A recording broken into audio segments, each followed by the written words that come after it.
कानी बहू। किशोरी लाल जी के बेटे राघव की शादी की बात जगह जगह चल रही थी, लेकिन किशोरी लाल जी को कोई लड़की पसंद ही नहीं आती थी। और उसकी एक ही वजह थी, किशोरी लाल जी का लालची होना। उनको लड़की वालों से मोटा दहेज चाहिए था और इसी चक्कर में एक दिन वो एक बहुत पैसे वाले के घर अपने बेटे का रिश्ता लेकर पहुंचे। उस आदमी का नाम था ओम प्रकाश। देखिए किशोरी लाल जी, मेरी एक ही बेटी है और मेरी सारी संपत्ति जायदाद सब कुछ मेरी बेटी नैना का ही है। पापा, नाम से लगता है बहुत खूबसूरत होगी। कितना अच्छा नाम है ना, नैना। ओ, वैसे बात तो सही है आपकी। अब इतना पैसा है, जमीन जायदाद है, इकलौती बेटी, आप भी क्या करेंगे? सब कुछ उसे ही देंगे ना। बिल्कुल ठीक पहचाना आपने। बस बेटी की शादी और सारी जायदाद उसके नाम। पापा, बिना देखे हाँ कर दीजिए ना। इतना अच्छा रिश्ता फिर कहाँ मिलेगा? माला माल हो जाएंगे हम। मैं अपनी बेटी को बुलाता हूँ। अरे नहीं नहीं नहीं नहीं, आपकी बेटी का नाम नैना है, सुनकर ही लगता है बहुत सुंदर होगी। रहने दीजिए अंकल, मैं तो आपकी बेटी के नाम से इतना खुश हो गया हूँ कि उसे बिना देखे शादी करने को तैयार हूँ। अब तो मैं उसका चेहरा सीधे शादी के बाद ही देखूंगा। और इस तरह राघव नैना का चेहरा नहीं देखता और उससे शादी कर लेता है। शादी के बाद अपनी सुहाग रात पर जब राघव नैना का घूंघट उठाकर देखता है तो नैना की आंखें बंद थी। कितने खूबसूरत हो तुम नैना, जरा अपनी आंखें खोलकर मेरी तरफ देखो तो सही। नहीं, मुझे शर्म आती है। अरे, मैंने तुम्हें शादी से पहले भी नहीं देखा, और अब अगर तुम आंखें खोलकर मुझे देखोगी भी नहीं तो मुझे अच्छा कैसे लगेगा?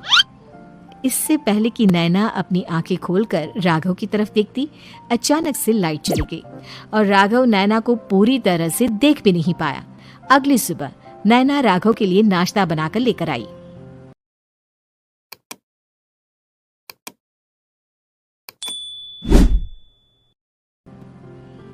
अरे ये क्या, आधा पराठा सेका हुआ है और आधा बिल्कुल कच्चा। ये तुमने क्या किया नैना? बहू, तुमने क्या आधा पराठा तवे से नीचे लटका कर रखा था, जो आधा सिका है और आधा कच्चा? मुझे जितना दिखेगा उतना ही तो सीखूंगी ना पापा जी। जहाँ जहाँ मुझे नजर आ रहा था वहाँ मैंने सीख लिया, जहाँ जहाँ नहीं दिखा वहाँ कच्चा रह गया होगा। इसका क्या मतलब है? ये कैसा मजाक कर रही है तुम? अरे बहू, तुमने इतना लंबा घूंघट क्यों लगाया हुआ है? देखो, हमारे घर में बहुओं को बेटी की तरह रखा जाता है, और फिर तुम तो इतना सारा माल लेकर आई हो। देखो, ये घूंघट डालकर रखने की कोई जरूरत नहीं है। हाँ नैना, पापा जी ठीक कह रहे हैं, तुम तो आराम से रहो, अपना ही घर समझो। नैना अचानक से अपना घूंघट उठा लेती है। अरे ये क्या पापा, नैना की तो एक आंख फूटी हुई है। नाम से नैना, लेकिन ये तो कानी बहू निकली। मेरे साथ धोखा हुआ है, धोखा। बिना दिखाए अपनी कहानी लड़की मेरे संग ब्याह दी। मुझे कहानी भी नहीं चाहिए। मुझे अभी ओम प्रकाश जी से बात करनी पड़ेगी। आखिर उन्होंने मेरे साथ ऐसा किया क्यों? अरे, आप लोगों ने ही तो पापा से कहा था कि आप लोग शादी से पहले मुझे देखना नहीं चाहते। अब मेरे पापा पर क्यों इल्जाम लगा रहे हैं? अरे लेकिन उन्हें बताना तो चाहिए था ना कि तुम कहानी हो, एक आंख से तुम्हें दिखाई नहीं देता। किशोरी लाल और राघव नाराज होकर ओम प्रकाश को अपने घर बुलाते हैं। पापा जी, ये आपने क्या किया? शादी से पहले बताया क्यों नहीं कि नैना की आंखों में परेशानी है? अरे, आप ही ने तो लड़की देखने से मना कर दिया था। अरे लेकिन आप बता तो सकते थे। आपको तो हमारी बेटी की प्रॉपर्टी चाहिए थी, वो भी पूरी की पूरी। अब क्या हुआ अगर उसे आधा दिखाई देता है? प्रॉपर्टी तो आपको पूरी मिल गई ना। अरे ये क्या बात हुई? मेरी शादी प्रॉपर्टी से नहीं, आपकी बेटी से हुई है। अब ये तो पहले सोचना चाहिए था। तब तो मेरी प्रॉपर्टी देखकर तुम्हारी जुबान लप लपा रही थी। लेकिन मैं कानी लड़की को अपनी बीवी बनाकर नहीं रख सकता। पापा, कुछ करिए ना आप। हाँ, करता हूँ।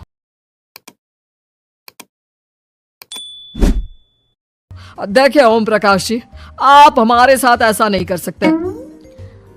और तुम देखो, अगर तुमने मेरी बेटी से शादी तोड़ी ना तो जो भी प्रॉपर्टी मैंने तुम्हें दी है वो तो पूरी की पूरी वापस ले ही लूंगा, और आधी प्रॉपर्टी तुम्हारी भी लूंगा।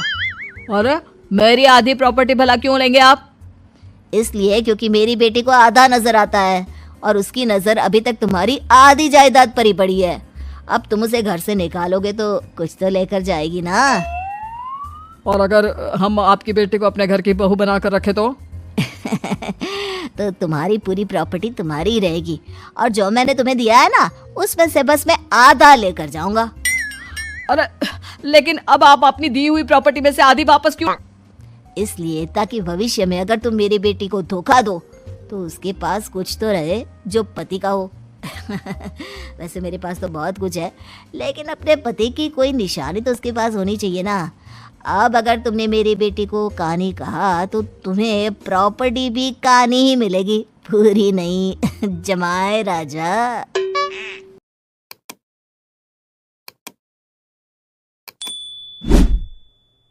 किशोरी लाल और राघव समझ चुके थे कि वो बुरी तरह फंस चुके हैं और अब उनके पास वहां से निकलने का कोई चारा नहीं है। अब समझ में आया ना, लालच बुरी बला होती है। एक तो तुम्हें प्रॉपर्टी मिली, ऊपर से बीवी मिली, उसमें तुम्हें नखरे भी दिखाने हैं। आए बड़े, चुपचाप बैठो दोनों। कुछ दिनों के बाद नैना राघव की कार लेकर बाजार घूमने निकलती है और जब कार लेकर वापस आती है, ये क्या? एक तरफ से मेरी गाड़ी पूरी खराब हो चुकी है। लगता है तुमने मेरी गाड़ी को किसी दूसरी गाड़ी के साथ एक्सीडेंट किया है। अरे अरे कितना बड़ा नुकसान कर दिया तुमने बहू। वो क्या है ना पापा जी, मुझे एक आंख से दिखाई नहीं दे रहा था, सामने से गाड़ी आ रही थी। मुझे तो सिर्फ आधा ही दिखाई दिया और वो गाड़ी मेरी कार से रगड़ते हुए निकल गई। अब मैं क्या करूं बताओ? आप इसे ठीक कराने के पैसे कौन देगा? तुम्हारे पापा? तुमने मुझसे इस तरह से बात की? अभी रुको। नैना राघव की शिकायत ओम प्रकाश को कर देती है। देखो राघव, अब जो मेरी आधी प्रॉपर्टी तुम्हारे पास थी ना उसमें से आधी और मैं लेकर जाऊंगा, क्योंकि तुमने मेरी बेटी को डांटा। अरे नहीं पापा जी, गलती हो गई, माफ कर दो। गलती की तो कोई गुंजाइश ही नहीं। अगली बार मेरी बेटी को डांटा तो बची हुई आधी में से आधी और ले जाऊंगा।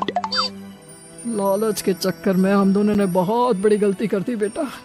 एक तो तुम्हें कानी बहू मिली और ऊपर से जो माल मिला वो भी काना।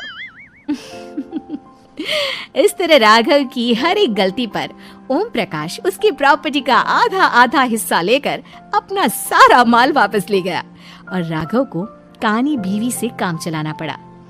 भाई लालच वाकई में बुरी बला है।